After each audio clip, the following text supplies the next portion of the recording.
جاتے تھے، لیکن جب شادی کی تقریب میں بانٹے گئے تو نکاح کے بعد آقا علیہ السلام نے بانٹے نہیں بلکہ وہ چھوارے اٹھائے اور یوں اوپر پھینک دیے مسجد نبوی میں، وہ دور دور تک گئے اور صحابہ کرام نے اس کو چننا شروع کر دیا۔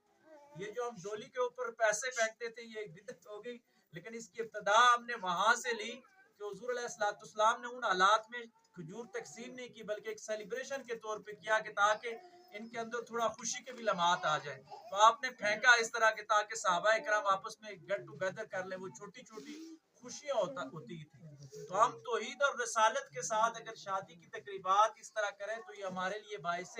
رحمت اور باعث برکت ہو جاتی ہے۔ اور پھر کائنات کی جو سب سے بڑی شادی ہوئی وہ سیدہ کائنات سیدہ فاطمہ الزہرا رضی اللہ تعالیٰ عنہا کی ہوئی، جو حضور علیہ السلام کی صاحبزادی تھی۔ تو ان کی جو شادی کی تقریب ہوئی تو وہ بھی آقا علیہ السلام نے اس میں